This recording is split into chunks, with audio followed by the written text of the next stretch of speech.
The ballroom had gone completely silent. 300 of the most powerful people in the country were staring at the same thing, and none of them could speak.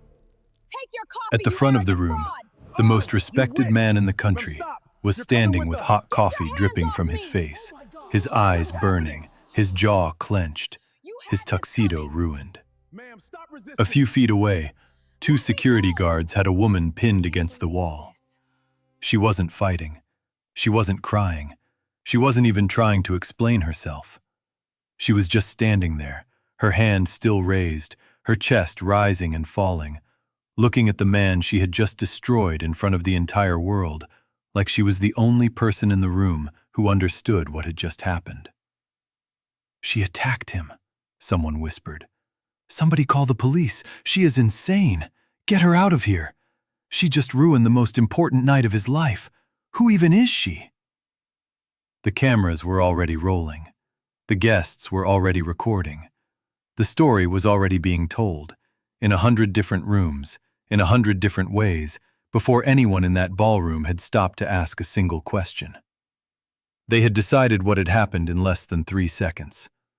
A quiet maid, a billionaire, a cup of coffee thrown in his face, an unforgivable attack. That was the story. That was the only story. And in that moment, the woman pinned against the wall said, quietly, in a voice almost no one could hear, "I couldn't let him drink it." Nobody believed her. Not one person in the room. Not the guests, not the guards, not the billionaire himself, who was looking at her with a kind of shock that had already started to turn into something worse. Betrayal. The security dragged her out of the ballroom. The guests kept whispering. The cameras kept rolling. And the question everyone kept asking, the question that would spread across the country by morning, was the same one. Why would a quiet maid, with nothing to gain and everything to lose, attack the most respected man in the room in front of 300 witnesses? What did she see that everyone else missed? Was she truly guilty? Or was something much bigger happening, something none of them had noticed until it was too late? No one in that ballroom had the answer. But someone did.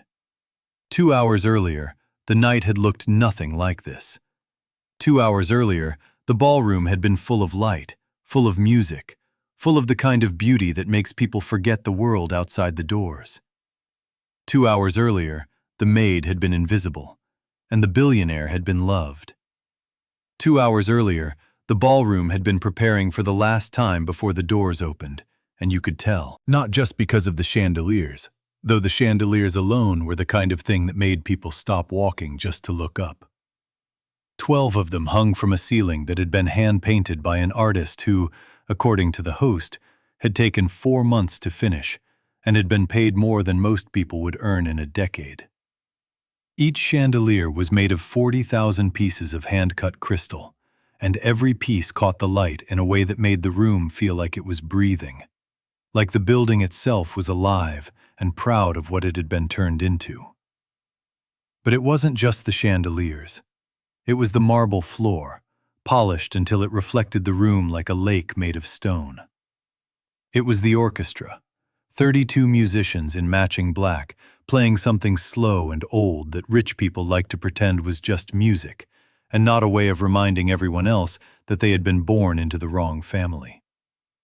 It was the flowers, 10,000 white roses imported from Ecuador, arranged by a designer whose name appeared on magazine covers and whose assistant had flown in from Paris just to make sure every single stem was at the exact right angle. It was the cars outside, a row of black SUVs so clean they looked like they had been painted that morning with the ink still wet. Each one with a driver standing beside it in a uniform pressed so sharp it could have cut glass. And it was the guests. God, the guests. By 8 o'clock, the driveway was already full of people who did not need to introduce themselves because everyone already knew who they were. Senators walked in alongside tech billionaires. Oscar-winning actresses laughed quietly with hedge fund managers. CEOs of companies most people had never heard of, but whose products lived inside every home in America, stood next to musicians whose songs lived inside every phone. It was the kind of room where a handshake could change the stock market, where a single whispered conversation could end a political career, where a smile from the right person at the right moment could turn a stranger into a billionaire before the night was over. And at the center of all of it, the reason the room existed in the first place, was a man named Adrian Cole. He arrived at exactly 9 o'clock, because Adrian Cole had never in his life been late for anything that mattered. The doors opened. The orchestra shifted seamlessly into a piece chosen specifically for him, and he walked in wearing a tuxedo that probably cost more than most of the houses on the street outside.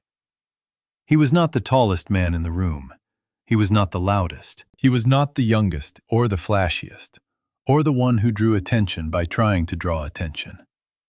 He drew it by simply being the thing everyone in the room had quietly agreed to admire. And he had earned that. He had earned it the hard way. The kind of hard way that did not come from inheritance, or from a family name, or from a father who had already made the money before him. He had earned it from nothing. He had been raised by a single mother in a one-bedroom apartment in a city most people drove through without stopping. He had worn his uncle's hand-me-downs until he was 17. He had eaten rice and beans most nights because that was what his mother could afford, and he had never once complained about it. Not to her, not to anyone. Because he had understood even as a child that the woman who raised him was doing the best she could with what she had, and that the best she could was enough. He had started his first company at 22, in a garage he had been borrowing from a friend because he could not afford to rent an office. He had lost it twice. He had rebuilt it twice. And by the time he was 40, he had turned it into something that employed more than 80,000 people across 40 countries. Something that paid its lowest worker more than most of its competitors paid their executives. Something that had a policy so simple it sounded almost naive when you said it out loud, but had somehow changed the entire industry. Treat people the way you would want to be treated if you were them, not the way you would treat them if you were you. And tonight, all of those people, the ones who had built empires of their own, the ones who had spent their lives learning how to be important, were standing in a room they had paid to be inside, celebrating him. "There he is," someone whispered near the door, and the whisper spread across the room like wind through tall grass. "That's Adrian Cole. Look at him. He doesn't even know how impressive he is. That's what makes him impressive." He moved through the crowd slowly, the way a man moves when he knows the room belongs to him but refuses to act like it. He stopped to talk to a janitor who had been cleaning near the hallway. He asked the man how his evening was going. He listened to the answer. He nodded like the answer mattered. Then he moved on, and the janitor stood there for a long moment afterward, looking at the back of a billionaire who had just made him feel like a person. That was the kind of man Adrian Cole was. He was the kind of man who remembered the name of the security guard at the front gate. The kind of man who tipped in cash and never told anyone he had tipped. The kind of man who once spent 2 hours on the phone with a young intern who had been crying in a bathroom stall because she had been yelled at by a senior executive. And when he hung up, the only thing he said was, "I'm going to fix that." And he did. And the young woman never forgot it.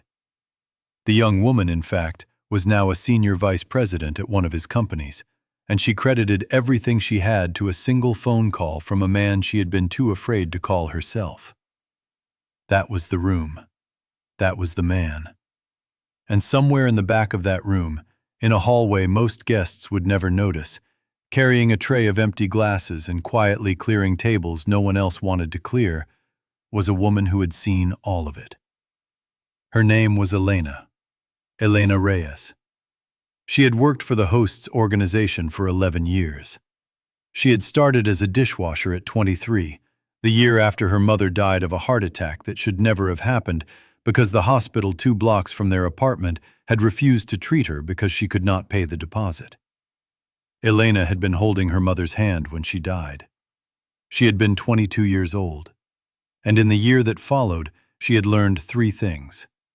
She had learned that the world does not owe you anything. She had learned that kindness, real kindness, the kind that costs someone something, is rarer than people think.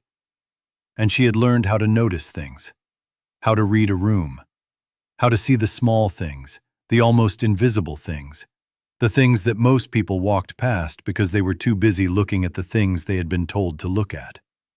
She had learned it because, in a life where no one had ever protected her, she had become the kind of person who noticed when someone else needed protecting. And when she had walked into this job 11 years ago, on her first night, in a room not nearly as expensive as this one, she had watched Adrian Cole for the first time. He had not been the guest of honor that night. He had just been one of the guests. But she had watched him anyway, because she had been watching everyone, the way she always did, the way she had learned to do, and she had seen something that most people in the room had missed. She had seen him pick up a napkin that a waiter had dropped.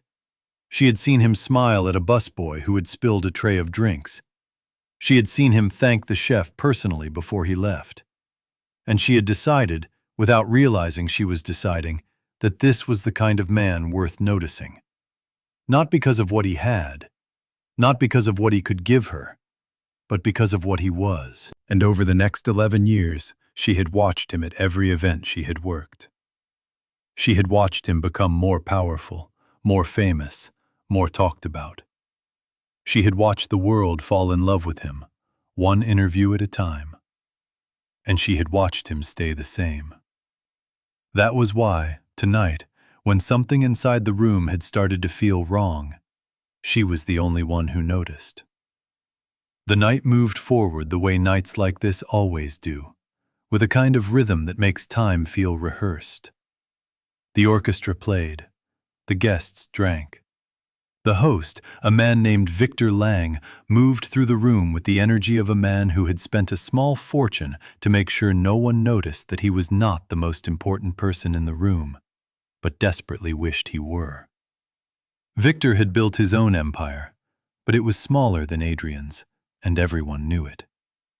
Victor had made his money in real estate and shipping, in deals that were smart but not legendary, in buildings that were impressive but not iconic. And for years he had smiled about it.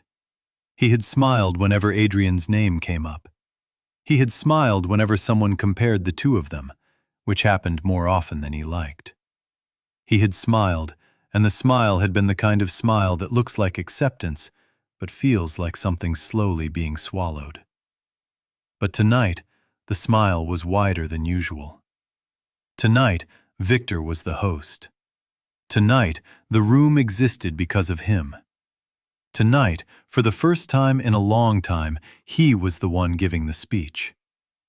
And somewhere under that smile, underneath the charm and the champagne and the perfect suit, there was a feeling he had been carrying for years. A feeling that had started as jealousy and had slowly, quietly, grown into something else. Something darker. Something with edges. Something that had been building for so long that he had stopped noticing it was there. He walked up to the podium at 9:30, tapped the microphone twice, and the room turned toward him.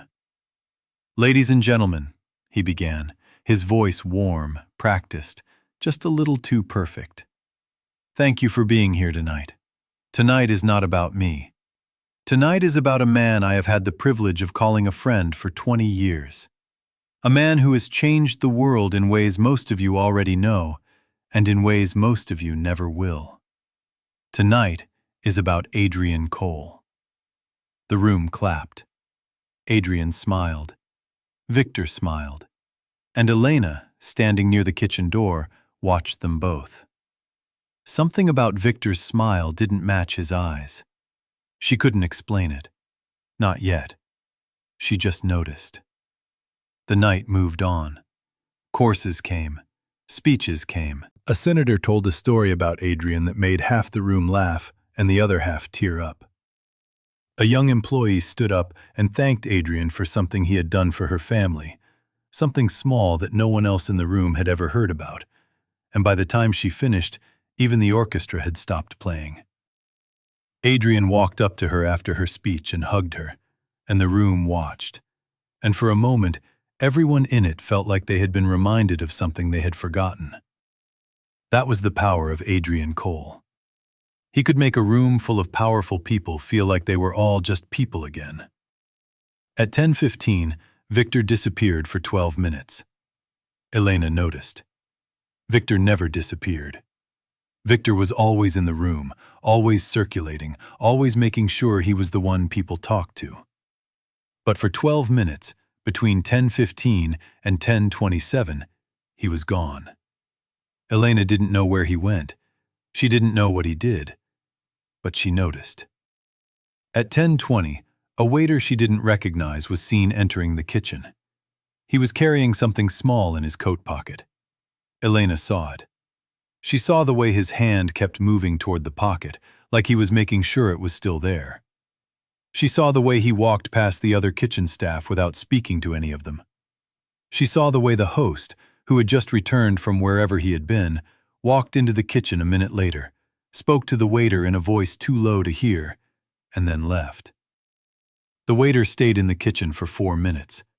When he came out, his pocket was empty. At 10:22, Elena saw a small glass bottle on the counter near the coffee station. It was the kind of bottle you see in pharmacies, except the label had been peeled off. She stared at it for a long time. She didn't know what it was. She didn't know what it meant. But she knew, in the way she had always known, that something was wrong. At 10:28, Victor returned to the ballroom. He walked up to the front of the room, tapped the microphone again, and announced the final tribute. "And now," he said, his voice warm, his smile wide, "the moment we have all been waiting for. A coffee. The rarest blend in the world. Sourced from a single farm in Ethiopia, roasted only once a year, and prepared exclusively for our guest of honor. Adrian, this is for you." The room applauded. A waiter walked out of the kitchen carrying a silver tray with a single white cup on it. Elena's heart stopped. It wasn't the cup that made her heart stop. It was the waiter. It was the same waiter she had seen in the kitchen, the one with the empty pocket. He was walking toward Adrian. He was walking slowly, carefully, the way you walk when you are carrying something precious. But his hands were shaking. His hands were shaking the way hands shake when they know they are part of something they should not be part of. And behind him, walking a few steps behind, watching him, was Victor. Victor, who had just returned from the kitchen. Victor, who had spoken to the waiter in a voice too low to hear. Victor, whose smile was still perfect. Victor, whose eyes were not. Elena looked at the cup. She looked at the waiter. She looked at Victor.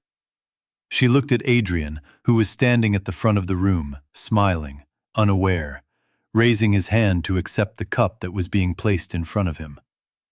She looked around the room for someone to tell. A security guard was looking at his phone. A guest was laughing at a joke someone had just made. A waiter was pouring champagne for a table in the corner. No one was watching. No one was noticing. No one except her. The cup was placed in front of Adrian. He looked down at it. He looked up at Victor. He smiled. He reached for it. His fingers touched the handle. He lifted it. Elena's vision tunneled. The room disappeared. The orchestra disappeared. The guests disappeared. There was only the cup, the coffee, and Adrian's face, inches from the rim. And she knew, with a certainty that felt almost physical, that if he took one sip, he would die before he hit the floor. She tried to scream. The sound didn't come out. She tried to move. Her legs didn't respond. She tried to grab the nearest waiter. He pulled away, thinking she was drunk or crazy or both. She tried to make eye contact with the security guard. He looked at her and shrugged, like she was a problem he would deal with later. She tried to reach Adrian himself. He was 12 feet away. There were 3 guests between them. There were 2 servers. There was a table. There was a chair. There was no way to reach him in time. There was only 1 second left, maybe less. And in that second, the quiet maid made a decision that would destroy her life in front of 300 of the most powerful people in the country. She ran. Not walked. Not stepped. She ran. The crowd barely had time to register what was happening before she reached the table. Adrian's lips were inches from the cup. His eyes were closed. The orchestra was still playing. The room was still smiling. And without hesitation, without thinking, without caring what it would cost her, she struck the cup from underneath with the palm of her hand. The cup shattered like a gunshot. The coffee exploded. Hot, dark, burning liquid sprayed across Adrian's face, his tuxedo, the white tablecloth, the silver tray, the floor. The music stopped. The room stopped. For 1 full second, the entire ballroom was silent. A kind of silence that didn't feel like quiet. It felt like the moment before a scream. And then, the scream came. "She attacked him!" someone shouted. "Security! Security!" another voice screamed. "Somebody get her! Somebody stop her!" A senator stepped back with his hand over his mouth. A celebrity dropped her champagne. A politician's jaw went slack. A journalist in the back of the room lifted his phone and started recording. A wife covered her mouth with her hand. A husband reached for her shoulder without knowing why. The maid didn't run. She didn't try to hide. She didn't beg. She didn't cry. She just stood there, her hands still raised, her chest rising and falling, looking at Adrian through the steam rising from the ruined coffee, like she was the only person in the room who knew what had just happened. And then, the chaos swallowed her. Security guards rushed in from every direction. Hands grabbed her arms, her shoulders, her neck. She was pulled to the ground, dragged backward, shoved against the wall. Guests surrounded her, screaming, pointing, calling her names that no woman should ever be called in public. Crazy, jealous, insane. How dare she? Throw her out. Call the police. She needs to be arrested. She could have blinded him. She ruined his birthday. She ruined everything. Adrian stood up slowly. His face was red. His eyes were burning. His shirt was soaked. He looked at her with a kind of shock that turned, almost instantly, into something worse. Betrayal. The only man she had ever respected in this world looked at her like she had taken a knife and put it into the thing he trusted most. And she didn't flinch. She didn't try to explain. She just stood there, calm, beaten, held against the wall by 2 men twice her size, and said, quietly, in a voice only the people closest to her could hear, "I couldn't let him drink it." "Drink what?" a guard shouted. "She is insane," a guest said. "Get her out of my sight," another one said. "I want her arrested," someone in the back yelled. And Adrian, for the first time in his public life, said nothing. Because in that moment, he believed them. He believed she had attacked him. He believed she had humiliated him. He believed, like everyone else in the room, that the quiet maid had lost her mind. The room had already decided who she was. They had already decided what she had done, and in their minds, there was no version of this story where she was anything other than the woman who had just destroyed the most important night of the most important man in the room. They dragged her out of the ballroom. They pushed her into a small room behind the kitchen. They locked the door. And there, alone, on a cold floor, under a flickering fluorescent light, the quiet maid sat and waited for whatever was going to happen next. She didn't know if they would arrest her. She didn't know if they would sue her. She didn't know if Adrian would press charges. She didn't know if her life, the one she had built so carefully in the background of other people's lives, was over. All she knew was that he was alive, and that was enough. Back in the ballroom, the night tried to continue. Victor smiled. He ordered another coffee. He raised his glass again. The orchestra started playing again.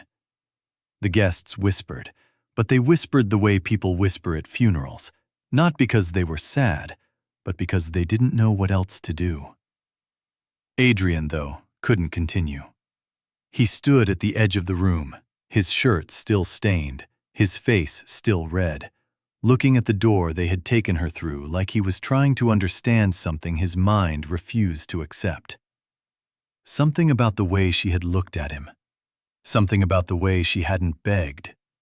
Something about the way she had said it, like she wasn't defending herself, like she was defending him. Something didn't fit. And Adrian Cole had spent his entire life listening to the part of a story that didn't fit. "Don't clean this up yet," he said quietly to a security guard. "Sir?" "The cup. The coffee. Don't clean it up. Lock it down. I want it tested." The guard looked at him like he had lost his mind. "Sir, the woman attacked you. She should be arrested, not—" "I didn't say arrest her," Adrian said. "I said test the coffee." The guard hesitated. Then he nodded. And in a small room behind the kitchen, under a flickering fluorescent light, Elena sat and waited. She didn't know they were testing the coffee. She didn't know anyone had listened. She didn't know if anyone ever would. But she had done what she came to do. And if no one ever believed her, at least she would know the truth. That was enough. It had to be enough. The investigation began quietly, the way investigations always begin when the person in charge doesn't yet know what he's looking for. Security sealed the ballroom. They pulled the CCTV footage from every camera in the building. They interviewed the waiters. They interviewed the kitchen staff. They interviewed the guests who had been closest to the coffee station. They questioned Elena for 45 minutes in a room that smelled like bleach and old coffee. She answered every question the same way. "I saw something wrong. I couldn't let him drink it. I didn't have time to explain." "Saw what?" "I don't know how to explain it. I just knew." "You just knew?" "Yes." "You destroyed a man's birthday because you just knew?" "I saved his life." "Did anyone ask you to do this?" "No." "Were you paid?" "No." "Do you have a personal grudge against Adrian Cole?" "No." "Against Victor Lang?" "No." "Did you know the coffee was tampered with?" "I suspected." "Suspected how?" "I saw a bottle. I saw the waiter. I saw the host." "That's not evidence." "I know." They let her go back to her corner. They didn't arrest her. Not yet. They were waiting for the test results. In the ballroom, Victor Lang sat in a private room with 2 lawyers and a glass of brandy that he hadn't touched. He was calm. He was perfectly calm. He answered every question with the right amount of concern. "I am horrified," he said. "I cannot believe this happened in my home. That woman should be prosecuted to the fullest extent of the law." The lawyers nodded. The investigator nodded. And Victor, who had spent his entire life learning how to make people believe what he wanted them to believe, smiled. For a moment, it looked like it was going to work. For a moment, it looked like the truth was going to stay buried. Then the lab called. The investigator answered. He listened. His face changed. "What did you say?" he asked. The voice on the other end repeated it. The investigator hung up. He walked into the private room. He looked at Victor. He looked at the lawyers. He said, very quietly, the coffee was poisoned. If Adrian Cole had taken one sip, he would have died before he reached the floor. The room went silent. Victor's glass of brandy hit the floor. He didn't pick it up. He didn't speak. He just sat there, for the first time in his life, with no script, no smile, no defense, and no way out. The investigator arrested him an hour later. The maid was released. And Adrian Cole, still wearing the same stained tuxedo, still smelling like burnt coffee, still feeling the burn on his face, walked to the small room behind the kitchen. The guards opened the door. She was still sitting on the floor. Her uniform was wrinkled. Her hands were trembling, but only a little. Her eyes were red, but she hadn't cried. She looked up at him the way you look at someone you are no longer sure will ever understand you. He stood in the doorway for a long time. The guards behind him. The guests gathering quietly at the end of the hall. Victor, in handcuffs, being walked past the kitchen by two officers, who did not look at him the way he was used to being looked at. And then Adrian walked in. He knelt down, not because he had to, not because anyone was watching, because he wanted to. He looked at her. She looked at him. And for the first time all night, neither of them said a word. Then he said softly, "You knew." She nodded. "How long?" "Since the second he brought the cup." "Why didn't you tell someone?" "I tried. No one listened." "Why didn't you stop me yourself?" "I tried that too. There was no time." He closed his eyes. The kind of close that isn't about resting, the kind that's about holding something in. Then he stood up. He turned to the room, the guards, the guests, the journalists, the entire ballroom watching from the hallway, all of them with the same look on their faces. The look of people who had just realized they were the villains in someone else's story. He didn't shout. He didn't need to. He just spoke. "Today," he said, "the bravest person in this room was not a billionaire. It was the woman everyone wrongly judged." And then he did something no one expected. He walked back to Elena. He knelt down again. And he said, in a voice that made the room fall silent, "I owe you an apology. In front of every person in this room, in front of everyone who judged you, in front of everyone who called you names, I am sorry. I believed them. I should have known better." She looked at him. "You don't owe me anything," she said. "I'm just glad you're alive." He nodded. He stood up. He took off his stained jacket and put it around her shoulders, the same way he had once put his jacket around a shivering guard in the cold, because no one had ever told him to stop being the kind of man he was. The ballroom stood and applauded. Not the polite applause of rich people at a charity event. The real kind. The kind that starts slow and then grows. The kind that comes from people who have just realized they were wrong about something that mattered. Some of them cried. Not because they were sad, but because they were ashamed. Some of them lowered their heads. Some of them walked up to Elena, one by one, and said things they would never have said an hour ago. "I'm sorry. I should have believed you. I should have asked. I should have listened." And Elena, who had spent her entire life making sure no one ever saw her, stood in the middle of the most powerful room in the country and felt, for the first time, what it felt like to be seen. She didn't smile. She didn't cry. She just closed her eyes and let the sound of 300 strangers clapping for a woman they had just condemned wash over her like the warmest thing she had ever felt. Later that night, after the guests had gone home and the orchestra had packed up and the chandeliers had been turned off, Adrian found Elena one more time. She was standing outside by the cars, waiting for a ride that never came, because she had no ride. She had no family to call. She had no one waiting for her at home. She had spent her whole life making sure no one ever needed her. And in return, no one ever needed her. Adrian walked up to her. "Can I give you a ride?"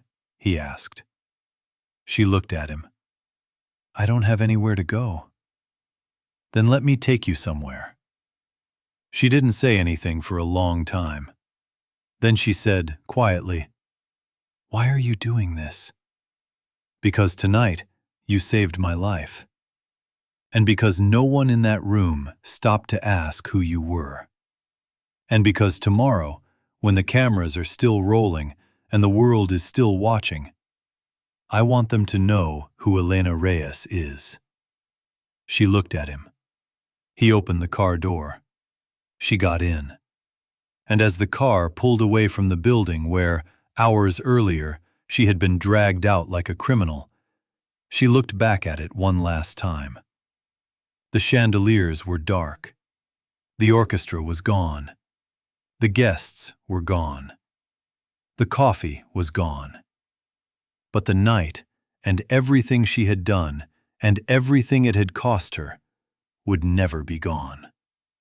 It would be the night the world remembered that the quietest person in the room is sometimes the only one who saw what was about to happen.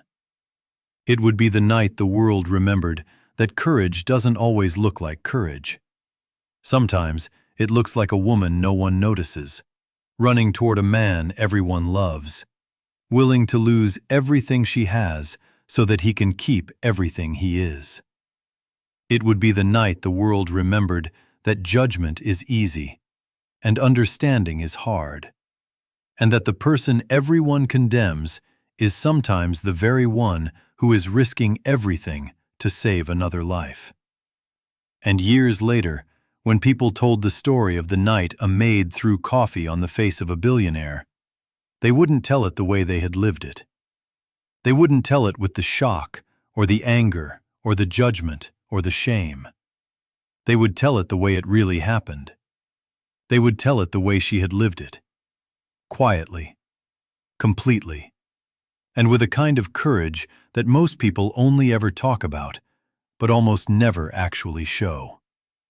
So before you judge someone, before you call them crazy, before you decide who they are based on a single moment you didn't understand, remember this. You don't know their reason. You don't know their cost. You don't know what they saw that you didn't. And you never will, until it's too late to apologize.